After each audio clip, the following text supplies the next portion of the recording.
Students, ನಿಮ್ಮೆಲ್ಲರಿಗೂ ಕೂಡ ನಮಸ್ಕಾರಗಳು. ನಾನು ಗೌರೀಶ್ ಆರಾಧ್ಯ ಅಂತ ಹೇಳಿ. ನಾನು ಆಕ್ಚುಲಿ ಬೇಸಿಕಲಿ ಬಂದು ನಾನು ಪರ್ಸನಾಲಿಟಿ ಮತ್ತು ಹಾಗೂ ಸಾಫ್ಟ್ ಸ್ಕಿಲ್ಸ್ ಡೆವಲಪ್ಮೆಂಟ್ ಟ್ರೈನರ್. ನಾನು ಇವತ್ತಿನ ಒಂದು ವಿಷಯ ಬಂದು ಪರ್ಸನಾಲಿಟಿ ಡೆವಲಪ್ಮೆಂಟ್ ಮತ್ತು ಸಾಫ್ಟ್ ಸ್ಕಿಲ್ಸ್, ವ್ಯಕ್ತಿತ್ವ ವಿಕಸನ ಮತ್ತು ಜೀವನ ಕೌಶಲ್ಯ. ಓಕೆ, ನಿಜವಾಗ್ಲೂ ಒಬ್ಬ ಮನುಷ್ಯನಿಗೆ ವ್ಯಕ್ತಿತ್ವ ವಿಕಸನ ಅನ್ನೋದು ಬೇಕಾಗಿದೆಯಾ? ಅಂದ್ರೆ means there is any need. So ಇದು ರಿಕ್ವೈರ್ಮೆಂಟ್ ಏನು ಅಥವಾ ಯಾರಿಗೆ? ಓಕೆ, ಸೊ ಪ್ರತಿಯೊಬ್ಬರಿಗೂ ಕೂಡ ನಮಗೆ ನಮ್ಮದು ಒಂದು ಪರ್ಸನಾಲಿಟಿ ಅಂತ ಏನಿದೆ, ಓಕೆ, ಸೊ ಅದನ್ನ ನಾವು have to develop. Okay, so ಹಾಗಾದ್ರೆ ವ್ಯಕ್ತಿತ್ವ ಅಂತ ಅಂದ್ರೆ ಏನು? ನೋಡಿ ಆಕ್ಚುಲಿ ನಾವೇನಾಗ್ತೀವಿ ಅಂದ್ರೆ ಪರ್ಸನಾಲಿಟಿ ಅಂತ ಹೇಳಿದ್ರೆ ಒಬ್ಬ ಮನುಷ್ಯನ ಆಕಾರಗಳು. ಸೊ ಅವನು ನೋಡಕ್ ಹೇಗಿದ್ದಾನೆ ಅಥವಾ ಅವನ ಒಂದು ಪರ್ಸನಾಲಿಟಿ, ಇವಾಗ ನಾವು ಕೆಲವು ಸಲ ನಾವು ಹೇಳ್ತಾ ಹೋಗ್ತೀವಿ, ತುಂಬಾ ಅಂದ್ರೆ ಅವನ ಎಕ್ಸ್ಟರ್ನಲ್ ಬಾಡಿ ನೋಡಿ ಹೇಳುವಂತದಲ್ಲ ವ್ಯಕ್ತಿತ್ವ. ವ್ಯಕ್ತಿತ್ವ ಅಂತ ಹೇಳಿದ್ರೆ ಅವನ ಗುಣಲಕ್ಷಣಗಳು. ಅಂದ್ರೆ ಯಾವುದೇ ಒಂದು ವ್ಯಕ್ತಿ ಅವನ ವ್ಯಾಲ್ಯೂನ ಹೆಚ್ಚಿಸ್ಕೊಳ್ಳೋದು ಒನ್ಲಿ ಇಸ್ ಬಿಕಾಸ್ ಆಫ್ ಅವನ ಒಂದು ಗುಣಲಕ್ಷಣಗಳಿಂದ ಅವನು ವ್ಯಕ್ತಿತ್ವವನ್ನು ರೂಪಿಸ್ಕೊಳ್ತಾ ಹೋಗ್ತಾನೆ. ಸೊ ಹಾಗಾಗಿ ನಮ್ಗೆ ವ್ಯಕ್ತಿತ್ವ ವಿಕಸನ ಅನ್ನೋದು ತುಂಬಾ ತುಂಬಾ ಅವಶ್ಯಕವಾಗಿ ಇರ್ತದೆ. ಅದರಲ್ಲೂ ಕೂಡ ಇದು ಆಕ್ಚುಲಿ ನಾವು ಬೇಸಿಕಲಿ ಯಾರಿಗೆ ನಾವು ಡೆವಲಪ್ ಮಾಡಿದೀವಿ ಅಂತ ಹೇಳಿದ್ರೆ ಫಾರ್ ಜಾಬ್ ಸೀಕರ್ಸ್.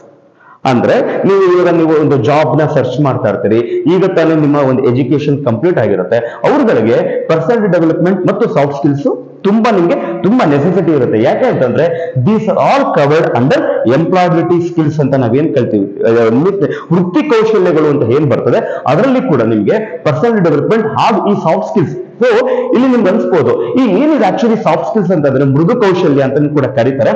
ಅಂದ್ರೆ ನೀವು ಏನನ್ನ ಓದ್ತೀರಿ ಅಂದ್ರೆ ಕಾಲೇಜ್ಗಳಲ್ಲಿ ನೀವು ಏನು ಅಥವಾ ಒಂದು ನಿಮ್ಮ ಸ್ಟಡೀಸ್ ಅಲ್ಲಿ ಏನು ಓದ್ತೀರಿ ಅದನ್ನ ಹಾರ್ಡ್ ಸ್ಕಿಲ್ಸ್ ಅಂತ ಕರೀತಾರೆ. ಸಾಫ್ಟ್ ಸ್ಕಿಲ್ಸ್ ಅಂತ ಹೇಳೋದಾದ್ರೆ ಅದೇ ಆಕ್ಚುಲಿ ಏನಾಗ್ತದೆ ಅಂತ ಹೇಳೋದಾದ್ರೆ ನೀವು ನಿಮ್ಮ ಓದಿರೋದನ್ನ ನೀವು ಹೇಗೆ ಬಳಸ್ಕೋತೀರಿ, ಅಂದ್ರೆ ನಿಮ್ಮ ನಡವಳಿಕೆ ಆಗಿರ್ಬೋದು ಅಥವಾ ನಿಮ್ಮ ಹೇಗಾಗ್ತದೆ ಅಂತ ಹೇಳೋದಾದ್ರೆ ಫಾರ್ ಎಕ್ಸಾಂಪಲ್ ನಾನು ನಿಮ್ಗೆ ತಿಳಿಸೋದಾದ್ರೆ, ನೋಡಿ ನಾವು ಮನೆಯಲ್ಲಿ ಹೇಗಿರ್ತೀವಿ ಅಥವಾ ನಾವು ಒಬ್ಬರೇ ಇದ್ದಾಗ ನಾವು ಹೇಗೆ ನಡ್ಕೊಳ್ತೀವಿ ಅದೇ ರೀತಿಯಲ್ಲಿ, ಬಿಕಾಸ್ ಯಾಕೆ ಅಂತಂದ್ರೆ ಪ್ರತಿಯೊಬ್ಬ ಮನುಷ್ಯನು ಕೂಡ ಈಸ್ ಎ ಸೋಷಿಯಲ್ ಪರ್ಸನ್. ನಾವು ಸೊಸೈಟಿ ನಾವು ಬದುಕಬೇಕು, ಕರೆಕ್ಟ್ ಅಲ್ವಾ? ನಾವು ಸಮಾಜದಲ್ಲಿ ನಾವು ಬದುಕಬೇಕಾಗ್ತದೆ. ಆದ್ರಿಂದ ನಾವೇನಾಗ್ತದೆ ಅಂದ್ರೆ ಸಮಾಜದಲ್ಲಿ ನಾವು ಬೇರೆಯವ್ರ ಜೊತೆ ಹೇಗಿರ್ಬೇಕು, ಸೊ ಅವರ ಜೊತೆ ಹೇಗೆ ನಡ್ಕೊಳ್ಬೇಕು ಅನ್ನೋದ್ರ ಬಗ್ಗೆ ಎಲ್ಲ ಕೂಡ ನಮ್ಗೆ ಜೀವನ ಕೌಶಲ್ಯ ಅಂದ್ರೆ ನಿಮ್ಗೆ ಸಾಫ್ಟ್ ಸ್ಕಿಲ್ಸ್ ಅಲ್ಲಿ ನಿಮ್ಗೆ ನಾವು ಟೀಚ್ ಮಾಡ್ತಾ ಹೋಗ್ತೀವಿ. ಸಾಫ್ಟ್ ಸ್ಕಿಲ್ಸ್ ಅಲ್ಲಿ ಸಾಕಷ್ಟು ಟಾಪಿಕ್ಸ್ ಗಳಿದೆ. ಅದರಲ್ಲಿ ನಾನು ಒಂದು ಮುಖ್ಯವಾಗಿರತಕ್ಕಂತ ಒಂದು ಟಾಪಿಕ್ ನಾನು ತಗೊಳ್ಕೊಳ್ತೀನಿ. ಅದು ಯಾವುದು ಅಂತ ಹೇಳೋದಾದ್ರೆ, ಕೆಲವು ಸಲ ನಾವು ಈ ಗೋಲ್ಸ್ ಅಂತ ಹೇಳ್ತೀವಿ, ನಮ್ಮ ಗುರಿಗಳನ್ನ ನಾವು ಅದ್ರ ಬಗ್ಗೆ ನಾವು ಯಾಕಂದ್ರೆ ಸ್ಪಷ್ಟತೆ ಇರಲ್ಲ, will be not having any clarity, you will define in the goals. Okay, so ಹಾಗಾಗಿ ನಮ್ಮ ಗೋಲ್ ಹೇಗಿರ್ಬೇಕು? ಕೆಲವು ಸಲ ನಾವ್ ಏನ್ ಹೇಳ್ತೀವಿ ಅಂತ ಹೇಳಿದ್ರೆ, ನೀವು ಚಿಕ್ಕ ಮಕ್ಕಳೆಲ್ಲ ಯಾರನ್ನಾದ್ರೂ ಕೇಳ್ಬೋದು, ನೀವ್ ಏನಾಗ್ಬೇಕು ಅಂತ ಹೇಳಿದಾದ್ರೆ ಒಂದ್ಸಲ ಅವ್ರು ಪೊಲೀಸ್ ಅಂತ ಹೇಳ್ತಾರೆ, ಇನ್ನೊಂದ್ಸಲ ಇಂಜಿನಿಯರ್ ಅಂತ ಹೇಳ್ತಾರೆ, ಕರೆಕ್ಟ್ ಅಲ್ವಾ? So which is not possible. ಕೆಲವು ಸಲ ನೀವು ಇನ್ನು ಚಿಕ್ಕ ಮಕ್ಳಿಗೆ ಯಾರಾದ್ರೂ ಕೇಳ್ಬೋದು, ನೀನ್ ಏನಾಗ್ಬೇಕು ಅನ್ಕೊಂಡಿದ್ಯಾ ಅಂತ ಹೇಳೋದಾದ್ರೆ, ನಾನು ಹ್ಯೂಮನ್ ಆಗ್ಬೇಕು, ಸೂಪರ್ ಮ್ಯಾನ್ ಆಗ್ಬೇಕು, spider man, which is not achievable ಅಲ್ಲ, ನೀವು ಅದಕ್ಕೆ ಸಾಧ್ಯತೆ ಇಲ್ಲ ಅದು. ಸೊ ಹಾಗಾಗಿ ನನ್ನ ಗುರಿ ಹೇಗಿರ್ಬೇಕು ಅನ್ನೋದ್ರ ಬಗ್ಗೆ ನಾವು ತಿಳ್ಕೊಳ್ಬೇಕು. ಓಕೆ, ಇವೆಲ್ಲವೂ ಕೂಡ ನಿಮಗೆ ಪರ್ಸನಲ್ ಡೆವಲಪ್ಮೆಂಟ್ ಮತ್ತು ಸಾಫ್ಟ್ ಸ್ಕಿಲ್ ಅಂದ್ರೆ ವ್ಯಕ್ತಿತ್ವ ವಿಕಸನ ಹಾಗೂ ಜೀವನ ಕೌಶಲ್ಯಗಳ ಬರ್ತದೆ. ನಾನು ಇದರ ಬಗ್ಗೆ ಇನ್ನೂ ಕೂಡ ನಾನು ನಿಮಗೆ ಕ್ಲಾರಿಟಿ ಕೊಡ್ತಾ ಹೋಗ್ತೀನಿ. ಮುಂದಿನ ಕ್ಲಾಸ್ಗಳಲ್ಲಿ ನಾನು ನಿಮಗೆ ಇದರ ಬಗ್ಗೆ ಇನ್ನೂ ಹೆಚ್ಚಿನ ರೀತಿಯಲ್ಲಿ ನಿಮ್ಗೆ ಏನು ಕ್ಲಾರಿಫಿಕೇಶನ್ ಬೇಕು ನಾನು ಡೆಫಿನೆಟ್ ಆಗಿ ಕೊಡ್ತಾ ಹೋಗ್ತೀನಿ. ಈಗ ಬಹಳ ಅವಶ್ಯಕವಾಗಿರುವಂತದ್ರ ಬಗ್ಗೆ ಈ ಒಂದು ನಮ್ಮ ಗುರಿ ಹೇಗಿರ್ಬೇಕು ಅನ್ನೋದ್ರ ಬಗ್ಗೆ ನಾನು ನಿಮ್ಗೆ ಒಂದು ಇಂಟ್ರೊಡಕ್ಷನ್ ನ ಕೊಡ್ತಾ ಹೋಗ್ತೀನಿ ಸ್ನೇಹಿತರೆ. ಇಲ್ಲಿ ನೋಡಿ, ನಮ್ಮ ಗುರಿ ಹೇಗಿರ್ಬೇಕು ಅಂತ ಹೇಳಿದ್ರೆ ಯು ಶುಡ್ ಬಿ ಸ್ಮಾರ್ಟ್ ಅಂತೆ. ಸೊ ಇಲ್ಲಿ ಏನಾಗಿದೆ ಅಂತಂದ್ರೆ, ಅಂದ್ರೆ ತುಂಬಾ ಸ್ಮಾರ್ಟ್ ಅಂತ ಹೇಳಿದ್ರೆ ನಾವು ಹೇಗೆ ಹೇಳ್ತೀವಿ ಅಂತ ಹೇಳೋದಾದ್ರೆ, ಸ್ಮಾರ್ಟ್ ಅಂತ ಹೇಳೋದಾದ್ರೆ ಸ್ಪೆಸಿಫಿಕ್, ಮೆಜರಬಲ್, ಅಚೀವಬಲ್, ರಿಲೆವೆಂಟ್ ಮತ್ತೆ ಟೈಮ್ ಬೌಂಡ್. ಸರ್ ಏನಾಗಾದ್ರೆ ಆಕ್ಚುಲಿ ಈ ಒಂದು ಸ್ಮಾರ್ಟ್ ಅಂತ ಗೋಲ್ ಅಂತ ನೀವು ಹೇಳ್ತಾ ಇದ್ರಿ, but what actually it means ಅಂತ ನಾವು ತಗೊಳಕ್ ಹೋಯ್ತು ಅಂತ ಹೇಳೋದಾದ್ರೆ, ನಾನು ಒಂದು ಎಕ್ಸಾಂಪಲ್ ನ ತಗೊಳ್ತೀನಿ. ನಮ್ಮ ಗೋಲ್ ಯಾವತ್ತೂ ಕೂಡ ಅಂದ್ರೆ ನಮ್ಮ ಗುರಿ ಹೇಗಿರ್ಬೇಕು ಅನ್ನೋದು ಸ್ಪೆಸಿಫಿಕ್ ಆಗಿರ್ಬೇಕು ಅಂತ ಹೇಳ್ತಾರೆ. ಅಂದ್ರೆ ಬಹಳ ನಿರ್ದಿಷ್ಟವಾಗಿರ್ಬೇಕು ಸ್ನೇಹಿತರೆ. ಗೊತ್ತಾಗ್ತದೆ ಸ್ಟೂಡೆಂಟ್ಸ್? ನಿಮ್ಗೆ ಗೊತ್ತಾಗಿಲ್ಲ ಅಂತಂದ್ರೆ you can ask me the question. Okay, ಬಹಳ ಏನಂತ ಸ್ಪಷ್ಟವಾಗಿರ್ಬೇಕು, ನಿರ್ದಿಷ್ಟವಾಗಿರ್ಬೇಕು ಅಂತ ಹೇಳ್ತಾರೆ. ಅಂದ್ರೆ you should be very specific ಆಗಿರ್ಬೇಕು. ಈಗ ಥಿಂಕ್ ಮಾಡಿ, ನೀವು you want to become a cricketer. Okay, ನೀವು ಒಂದು ನಾನು ಕ್ರಿಕೆಟರ್ ಆಗ್ಬೇಕು ಅಂತ ಅನ್ಕೊಂಡಿರ್ತೇನೆ. ಆದರೆ ಓಕೆ, ಈಗ ನನ್ನ ಏನಾಗಿದೆ ತುಂಬಾ ಸ್ಪೆಸಿಫಿಕ್ ಆಗಿದೆ. ಓಕೆ, ನಾನು ಕ್ರಿಕೆಟರ್ ಆಗ್ಬೇಕು. Okay fine. ಮೆಜರಬಲ್ ಅಂತ ಹೇಳಿದ್ರೆ ಅದನ್ನ ನಾನು ಏನಾಗುತ್ತೆ ಅಂತ ಹೇಳಿದ್ರೆ, ನಾನು ಕ್ರಿಕೆಟರ್ ಆಗ್ಬೇಕು ಅಂತಂದ್ರೆ what are the preparation should I follow? ನಾನು ಯಾವ್ಯಾವ ರೀತಿಯಲ್ಲಿ ಪ್ರಿಪರೇಷನ್ಸ್ ಗಳನ್ನ ನಾನು ಮಾಡ್ಕೋಬೇಕಾಗ್ತದೆ, ಅದು ನಿಮ್ಗೆ ಮೆಜರಬಲ್ ಅಲ್ಲೂ ಹೇಳುತ್ತೆ. ಅಂದ್ರೆ ನಾನು ಯಾವುದೇ ಒಂದು ಗುರಿಯನ್ನ ನಾನು ತಗೊಂಡಾಗ್ಲೂ ಕೂಡ ಇದು ಇಷ್ಟು ಅಂದ್ರೆ ಈ ಒಂದು ಅಂದ್ರೆ ಸ್ಪೆಸಿಫಿಕ್ ಆಗಿರ್ಬೇಕು, ಇಟ್ ಶುಡ್ ಬಿ ಮೆಜರಬಲ್ ಆಗಿರ್ಬೇಕು. ಮತ್ತೆ ಇನ್ನೊಂದು ಏನಾಗ್ತದೆ ಅಂತಂದ್ರೆ ಅಚೀವಬಲ್. ನಾನು ಅನ್ಕೊಂಡಿರುವಂತಕ್ಕಂಥದ್ನ ಸಾಧ್ಯತೆ ಇದೆಯಾ ಅನ್ನೋದ್ರ ಬಗ್ಗೆ ತಿಳ್ಕೊಬೇಕು. ನಾನು ನಿಮ್ಗೆ ಒಂದು ಹೇಳಿದೆ ನೋಡಿ, ಮಕ್ಕಳಿಗೊಂದು ಎಕ್ಸಾಂಪಲ್ ಕೊಟ್ಟೆ. ನಾನು I want to become a man. ಆಗಕ್ ಸಾಧ್ಯ ಇದೆಯಾ? ಆಗಲ್ಲ ತಾನೆ. ಓಕೆ, ಸೊ ಆ ರೀತಿಯಲ್ಲಿ ಅದು ನಾನು ಮಾಡಕ್ ಆಗುತ್ತಾ, ಸಾಧ್ಯತೆ ಇದೆಯಾ ನನ್ನಿಂದ ಅನ್ನೋದ್ರ ಬಗ್ಗೆ ನಾವು ತಿಳ್ಕೊಂಡಿರ್ಬೇಕು. ಕೆಲವು ಸಲ ನೀವು ಹೇಗೆ ಅಂತ ಹೇಳಿದ್ರೆ ಎಜುಕೇಶನ್ ಕೂಡ ಈ ತರ ತಪ್ಪು ಮಾಡ್ಕೊಳ್ತಾರೆ. ಏನ್ ಹೇಳ್ತಾರೆ ಅಂತ ಹೇಳೋದಾದ್ರೆ, ಈಗ ನೀವು if you want to become a, ನಾನು ಈ ಎಕ್ಸಾಮಿನೇಷನ್ ಅಲ್ಲಿ 90% ಸ್ಕೋರೇಜ್, ನನ್ನ ಸ್ಕೋರ್ನ ನಾನು if I want to achieve ಅಂತ ಹೇಳೋದಾದ್ರೆ ನಿಮ್ಮ ಪ್ರಯತ್ನಗಳು ಕೂಡ ಅದೇ ರೀತಿಯಲ್ಲಿ ಇರಬೇಕು. ನಿಮ್ಮ ಗುರಿ ಏನೋ ನಾನು 90% ತಗೋಬೇಕು. ಅಥವಾ ಇನ್ನೊಂದು ಎಕ್ಸಾಂಪಲ್, ಓಕೆ, ಹೇಗೆ ಅಂತ ಹೇಳೋದಾದ್ರೆ, ನಾನು ಯಾವುದೋ ಇನ್ನೊಂದು ಕಂಪ್ನಿ, ಇನ್ಫೋಸಿಸ್ ಆಗಿರ್ಬೋದು ಅಥವಾ ಇವತ್ತು TCS ಆಗಿರ್ಬೋದು, ತುಂಬಾ ಸಾಕಷ್ಟು ಕಂಪ್ನಿಗಳಿದೆ. ಓಕೆ, ಸೊ ನಾನು if I want to get a job ಅನ್ನೋದು ನಿಮ್ಮ ಒಂದು ಗೋಲ್ ಆಯ್ತು ಅಂತ ಹೇಳೋದಾದ್ರೆ, ಈಗ ಸ್ಪೆಸಿಫಿಕ್ ಆಯ್ತಾ, ಇಲ್ಲಿ ನೀವು ಏನಕ್ಕೆ ಸೇರ್ಕೋಬೇಕು ಅದು ನಿಮ್ಗೆ ಗೊತ್ತಿರಬೇಕು. ಓಕೆ, ನಾನು ಇಲ್ಲಿ I want to join as a, ನಾನು ಒಬ್ಬ ಇಂಜಿನಿಯರ್ ಆಗಿ, ಕಂಪ್ಯೂಟರ್ ಸೈನ್ಸ್ ಇಂಜಿನಿಯರ್ ಆಗಿ ನಾನು ಸೇರ್ಕೋಬೇಕು ಅಂತ ಹೇಳೋದಾದ್ರೆ, ಇಲ್ಲಿ ನಿಮ್ಗೆ ಸಾಕಷ್ಟು, ಇವಾಗ ನೀವು ಜಾವಾ ಕಲಿಬೇಕಾಗತ್ತೆ, C++ ಕಲಿಬೇಕಾಗತ್ತೆ. ಓಕೆ, ನೀವು if you want to get in to testing ಆಯ್ತು ಅಂತ ಹೇಳೋದಾದ್ರೆ ನಿಮ್ಗೆ SQL ಅಂತ ಬರುತ್ತೆ.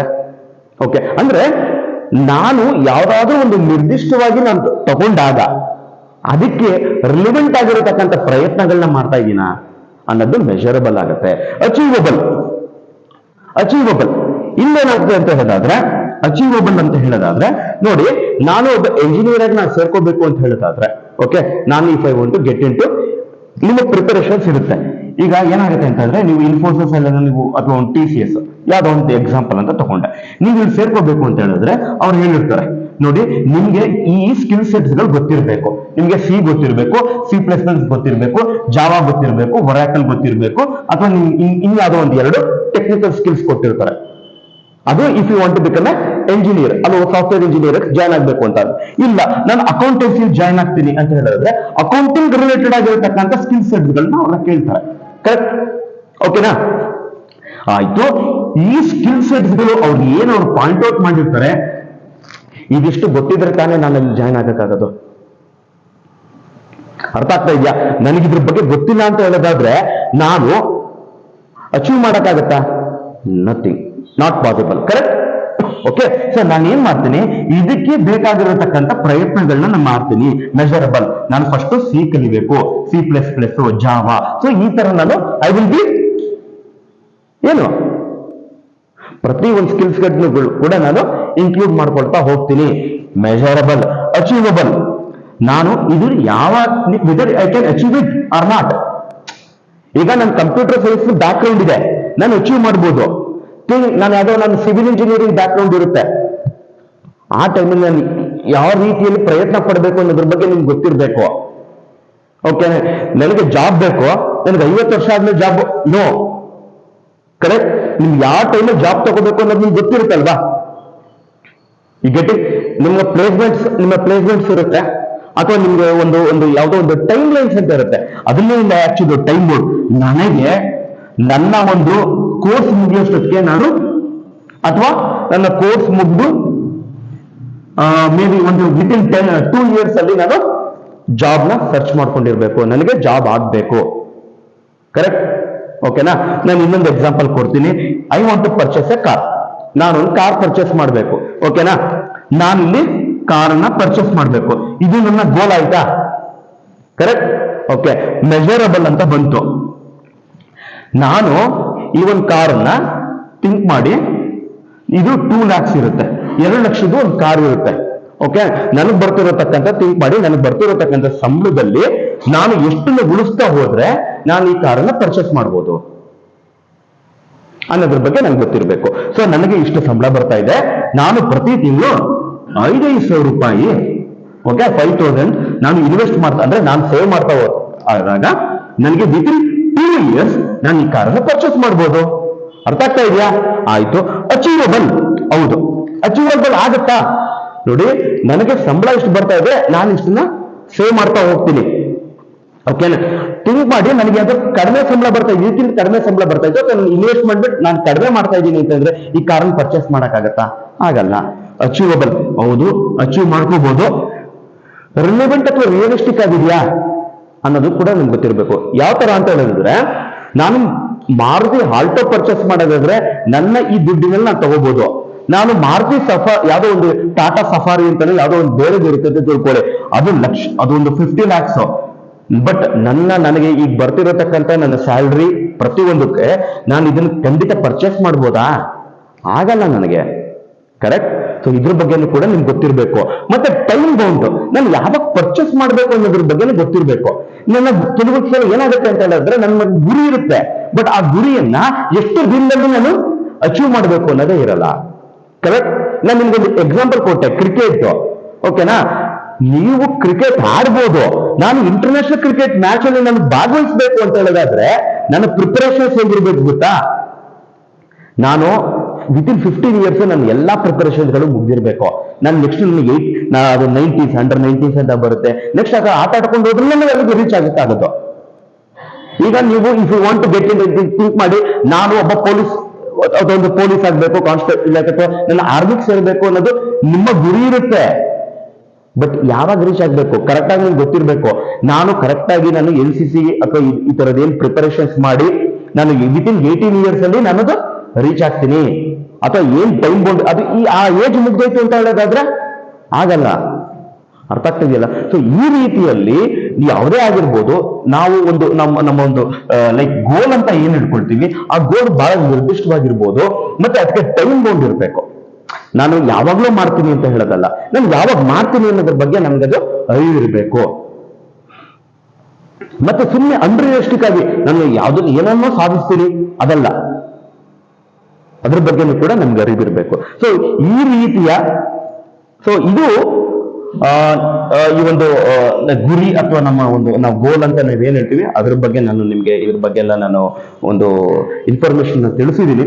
ಸೊ ಇದೇ ರೀತಿ ಸಾಕಷ್ಟು ಟಾಪಿಕ್ಗಳು ನಿಮ್ಗೆ ಲೈಕ್ ಪರ್ಸನಾಲಿಟಿ ಡೆವಲಪ್ಮೆಂಟ್ ಮತ್ತೆ ನಿಮ್ಮ ಒಂದು ಸಾಫ್ಟ್ ಸ್ಕಿಲ್ಸ್ ಅಲ್ಲಿ ನಿಮ್ಗೆ ಸಾಕಷ್ಟು ಈ ರೀತಿಯ ಒಂದು ಟಾಪಿಕ್ಸ್ಗಳು ನಿಮ್ಗೆ ಬರ್ತಾ ಹೋಗ್ತದೆ.